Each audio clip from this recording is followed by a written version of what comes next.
you don't feel like yourself. In this relationship, you feel like you're walking on eggshells. You don't know how to act when you're in public or when you're around their friends. You aren't sure if you should hold hands. You're uncomfortable talking about your feelings because you don't know if they're on the same page. All of these things mean you don't feel comfortable being you. Okay, I understand who this dating coach is. She's the platitudes garbage dating coach. Okay, I see it. You can just tell by the stock, by the stock pictures and crap. Oh man, yeah. So again, notice when she said you're anxious, you don't know how to feel, you don't know how to act, you don't know how to. This is literally the only man that women choose. Women only choose men that are capable of creating that kind of anxiety in them. They don't choose any other guy. They literally, actively don't choose any other guy. So if she feels totally comfortable, totally confident, everything is totally fine, and she calls you perfect, yeah, she feels totally comfortable. And if she feels totally comfortable, it means she's totally in control. If she's totally in control, you're not in control, which means that you're not leading your relationship, which means that you're a useful idiot to her. You're a beta male. And any relationship where you have to twist yourself into somebody that you're not in order to keep the peace, it only starts a war inside of you. And those kind of relationships, they always blow up. That's not true. Yeah, it's BS, right? So what is she saying? She's saying, if you're not in control, your relationship will explode. No, that's not true. Sorry. Second sign, you're constantly questioning how you should communicate. If you're nervous about sending a text, ask. Right, because relationships are all about communication, right? They're not about, no. Okay, guys, I'm telling you. If you believe as a man that relationships are all about communication, you're talking to her all the time, you're always available, you don't have anything else to do, she's the top priority in your life, you're going to have a bad time. I'm telling you.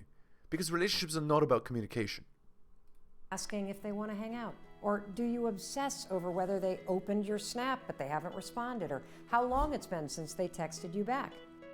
Do they watch your Instagram story but not respond to your text messages? Are you compulsively checking social media to try to get the clues you need that it's okay to reach out? Any relationship where you spend more time questioning rather than talking about communication is a relationship that's broken. Yeah, so what is she saying? If you as the woman are not in control, your relationship is over. Because all of this is from a feminine frame, so obviously the majority of her audience is women. No. Like, relationships are not all about communication. It's not all about, it's funny because in the stock images she puts like men there too. No, this is not advice for men. Hello and welcome to the Helios blog. My name is Helios, here for another reaction video.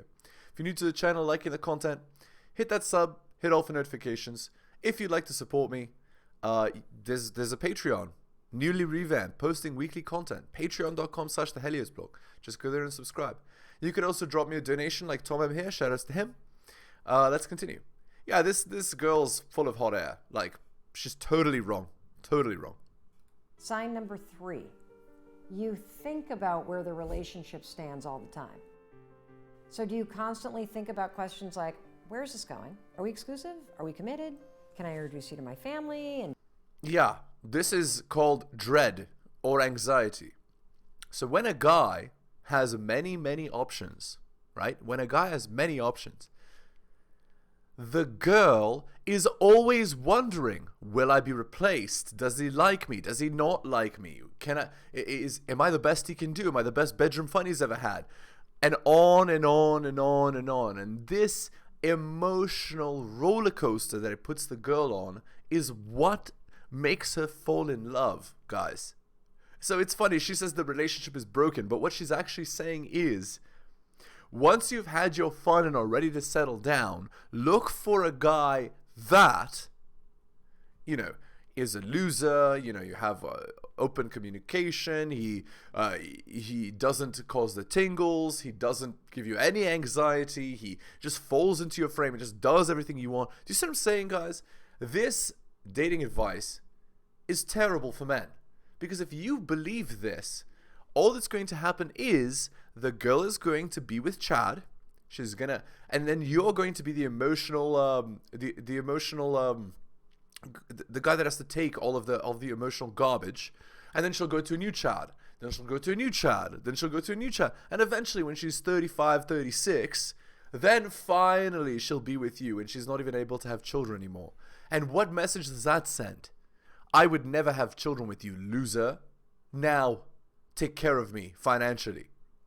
It's like just ridiculous. And take you to a work event. How should I introduce you? What are you thinking? What do you say about me? Not knowing where you stand means this relationship doesn't stand a chance. Again, right? So if the boyfriend doesn't define the relationship, or the man doesn't, like, do you see what I'm saying, guys? It's not about this at all. Okay, let me tell you what it's actually about, what relationships are actually about.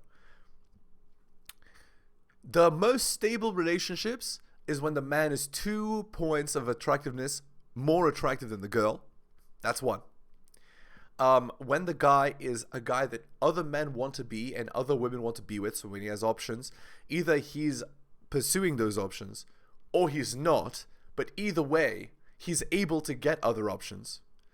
And when he is hypergamously superior to her. So what I mean is, women always want a man who's superior, right? So I already explained about the 2 points more attractive, but here's the thing, right? Women want a guy who's taller, stronger, smarter, faster, better friends, more charismatic, better job, everything.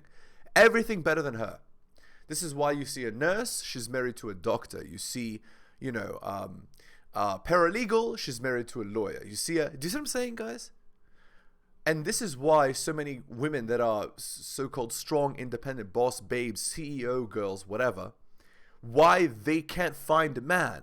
Because as the girls get better, you know, like in their own eyes, right, as they become more masculine and pursue more masculine endeavors, they want the guys that they're with to be even more superior than them. And obviously that's not going to happen, because the percentage of men that are that successful are agonizingly small, which means that those men have much more options, and the likelihood that he'll choose you is very, very low. The likelihood that you become a cat lady is incredibly high. So a lot of these girls that become strong and independent, like this, I mean, maybe Mel is married, but girls that sort of have her mentality, her attitude, and or at her age and still single, yeah, these are the girls that are likely to end up being cat ladies, right? So just keep that in mind, guys.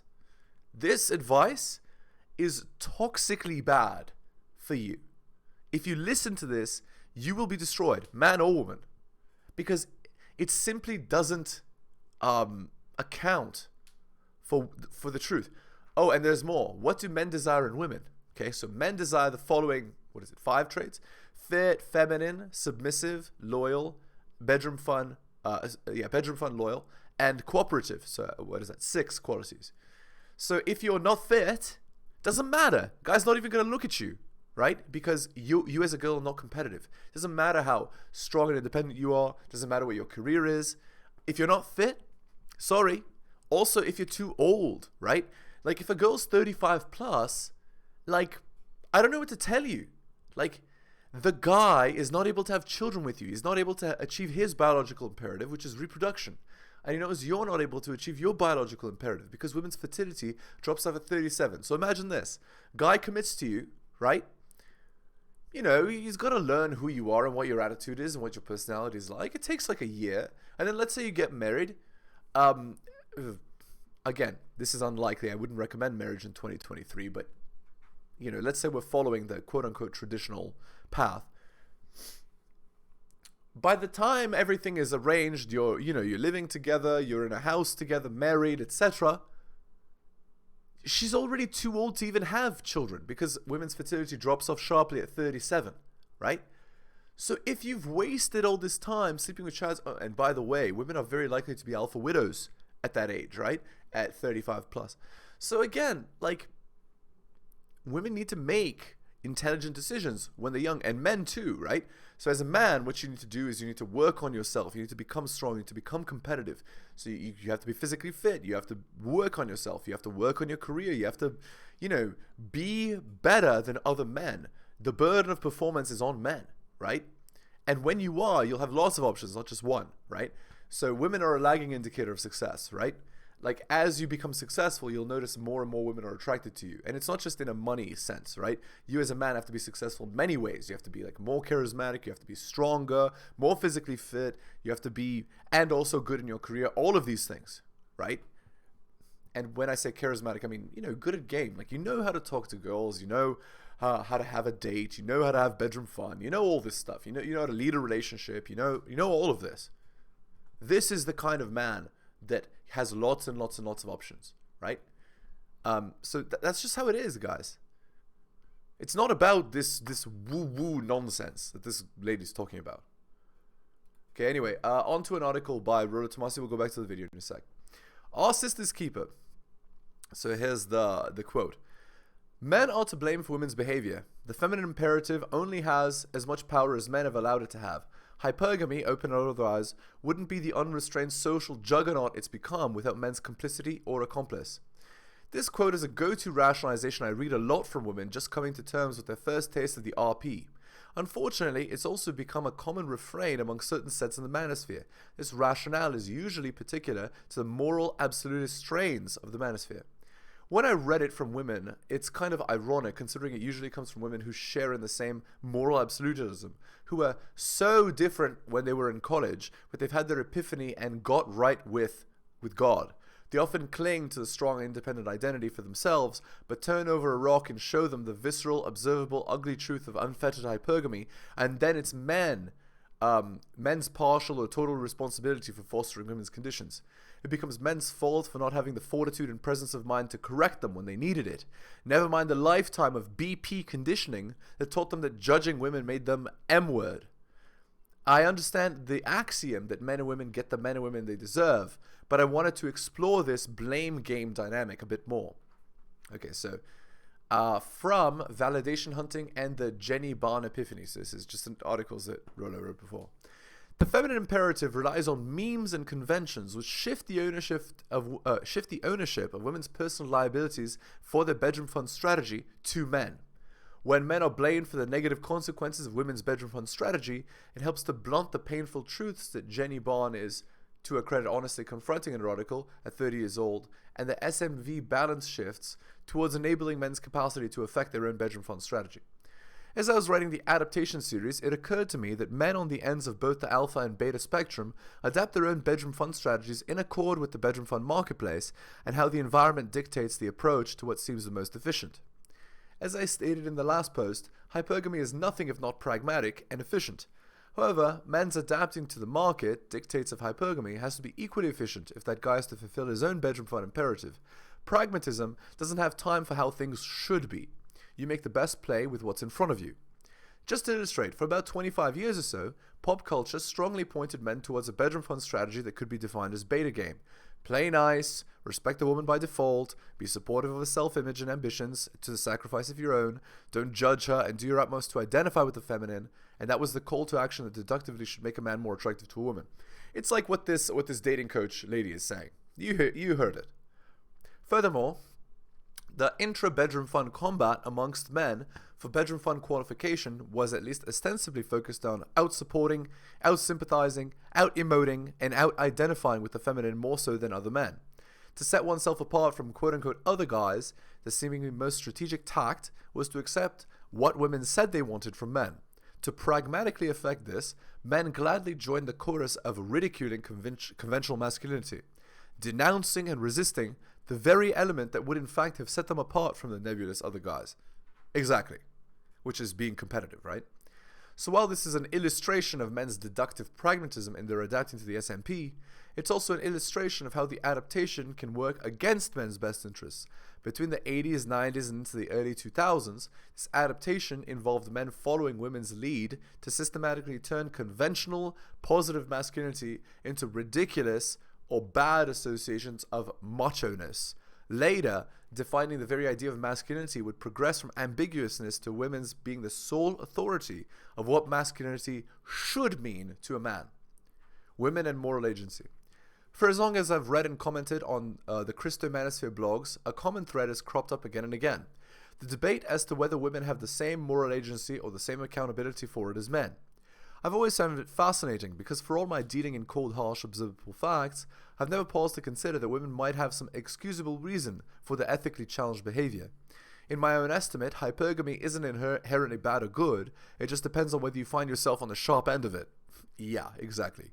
So mostly bad, but it can be good for you. My point here isn't to reheat the debate, but rather to see how it feeds into the rationale that men are in some way responsible for what contemporary women have become, and how they'll progress if men don't assume some responsibility for women's behaviors. Hypergamy is pragmatic, but it's also inherently duplicitous. It's unjust and unforgivable to a guy who doesn't measure up to his burden of performance.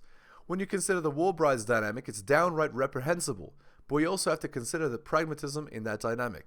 From a male perspective, we want to apply masculine concepts of honor and justice to women's action, and in the past, there was a high price to pay for infractions of it. But are we presuming our concept of justice is one that's universally common to that of women?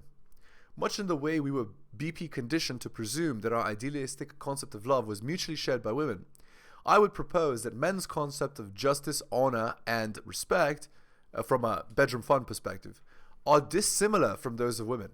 For women, whatever actions serve hypergamy, those actions are justifiable. All that needs to be sorted out is reconciling those actions with the concept of justice held by men. In the bedroom fun arena, what best serves men's imperatives is justice. Up until the bedroom fun revolution, the balance between the genders' concepts of justice was mitigated by mutual compromise. Each had something to lose and something to gain by considering the other gender's imperative. For roughly the past 70 years, this balance between the two concepts has listed heavily to the feminine.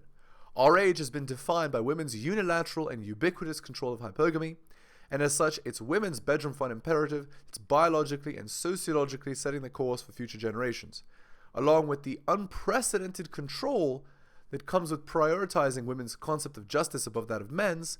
We can see this evidenced in every law, social convention, or social justice movement that entitles women to rights and privilege that free them from any accountability for the negative consequences their hypergamously based behavior would hold them to, rather than the justice that men would have. I would also argue that women's inherent solipsism reinforces the separation of concepts of justice between the genders. So Rivellino had a good take on Twitter. Number 1, the woman is always the victim. Number 2, nothing is her fault. Number 3, she is not responsible for actions. Number 4, a man is to blame. And number 5, any fault is always a quote-unquote strength. The problem I see assigning the blame of women's behavior to men's lack of control is that presently men have no real control, nor does men's concept of justice align with that of women.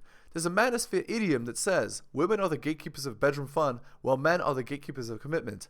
I'm not sure I completely agree with that. That's not to be defeatist or any endorsement of a MGTOW course of action, but it's to say that if a man has neither the bedroom fun appeal to be a short-term bedroom fun prospect, nor the provisioning appeal to be a long-term investment, women feel entirely justified in acting in the best interests of hypergamy and controlling his capacity for commitment, which means he is invisible. Alright, back to this video. Sign number 4. You're starting to get annoyed. You're now the one opening snaps and not responding. You're saying you're too busy to hang out in order to send a message. You're hesitant to commit to future plans because you don't know the future of this relationship. You snap at them more than usual. All those cute little things that used to make you laugh, they're really annoying. And here's the kiss of death. If their name pops up on your phone or they walk through the door at the end of the day and you feel dread and not excitement, that's a sign that you're over this person. Yeah, what this is, guys, is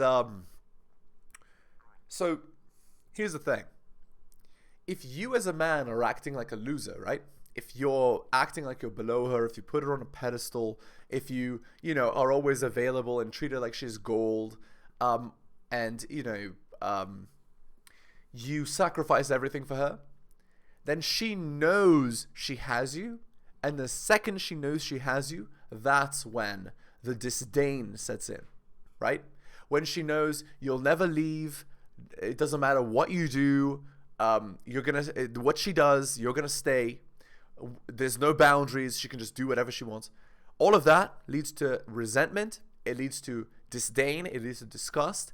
And then she will start to give you the cold shoulder, and she's gonna go and sleep with Chad. She's gonna go sleep with another guy, because you're not a man at that point. You're a mouse. You're a loser. You're weak. And because you're weak and a loser, there is absolutely no point for her to be with you. Hypergamy wants a man who's superior to her, not inferior.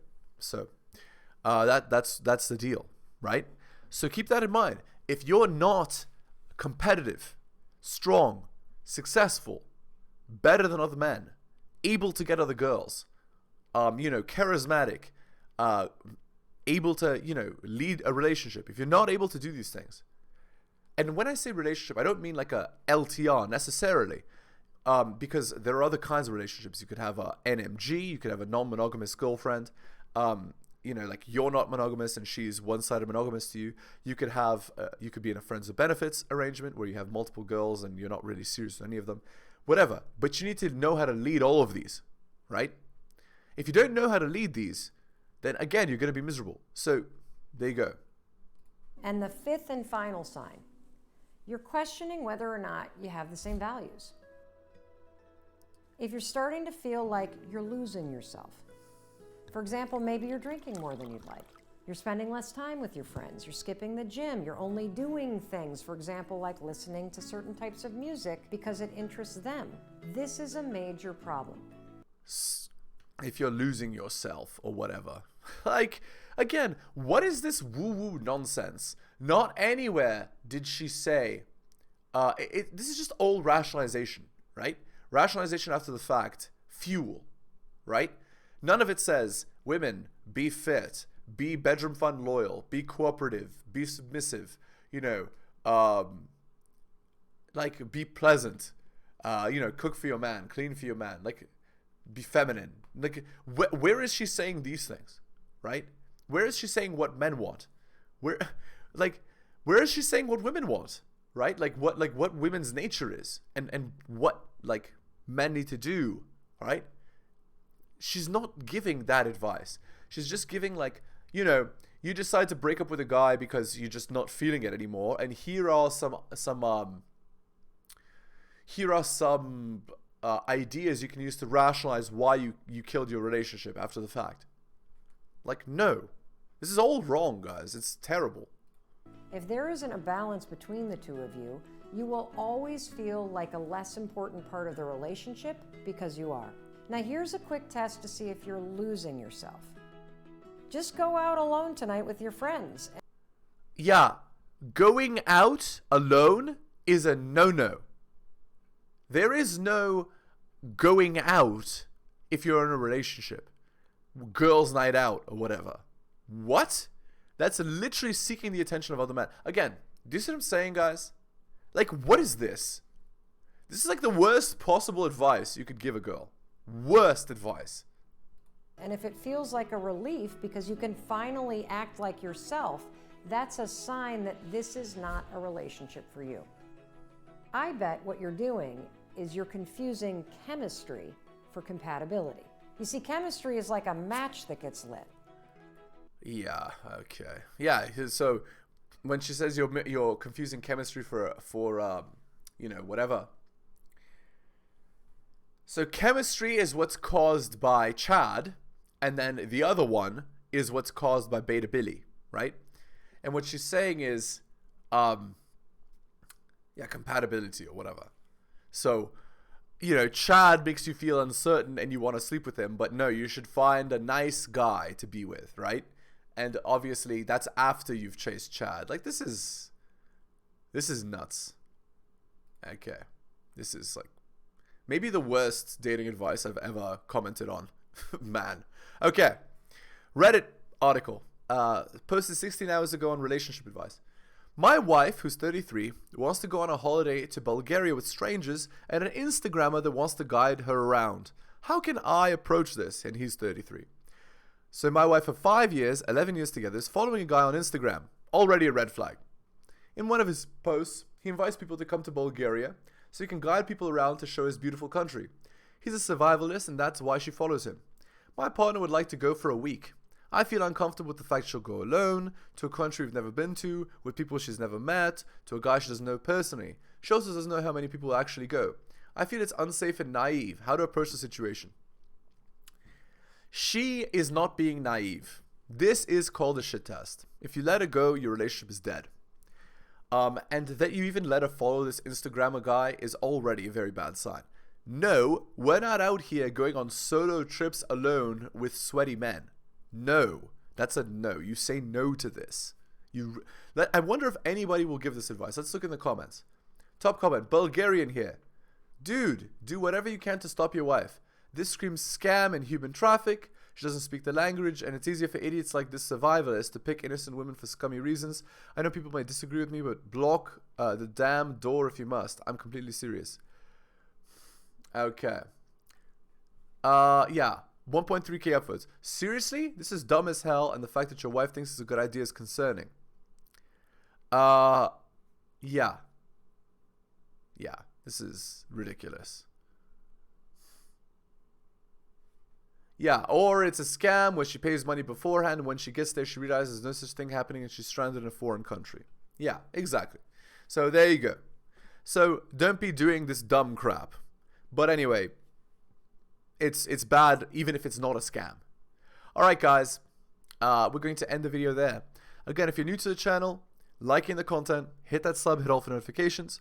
If you'd like to support me, I do have a Patreon with exclusive content, posting weekly, newly revamped, patreon.com/theheliosblog. Just go there and subscribe. You could also drop me a donation like Tom M here, shout outs to him. Again, if you took the time out of your busy day to listen to the end, you guys are wonderful. Take care of yourselves, guys, and I will see you next time.